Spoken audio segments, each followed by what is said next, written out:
The first thing to do by the warehouse staff at the Bakti Jaya Clinic is order drug as needed to the supplier.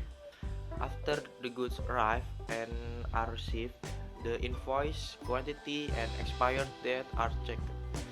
Then the drugs are put into the shelves according to their respective groups.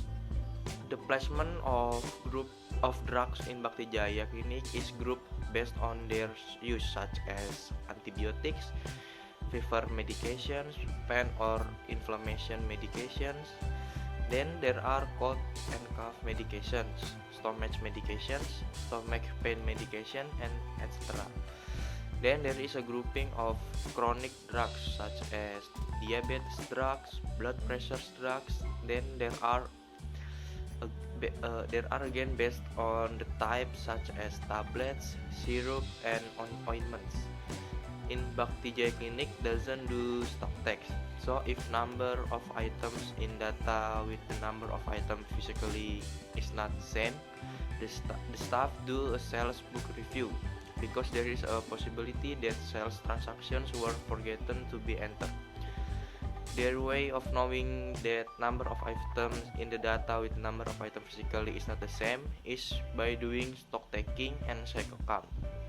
Stock taking in Bakti Jaya Clinic is usually done at the end of every month and done at night after the clinic closed. How to do it? First, look at the physically number as a whole and then adjust it to the data on the computer.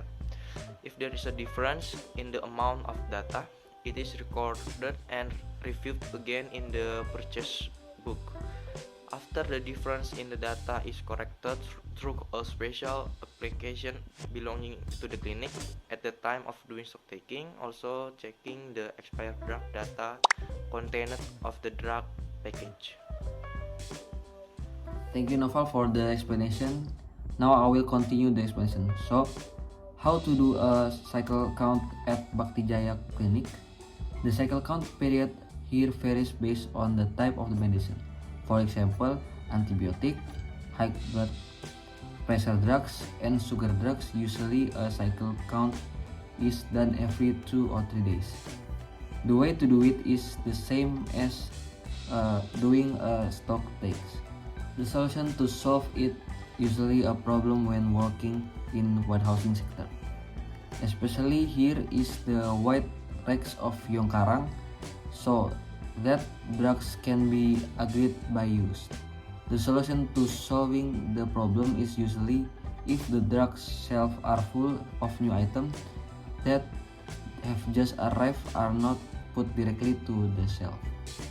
The skill that can support our work when we work in the warehousing sector are to understand the theory of drugs preparation based on usability or understand the first in first out theory. So the first thing that goes in, the things that goes out. The greater responsibility of work in warehousing is to keep the amount of data and physical data in balance so that there are no discrepancies.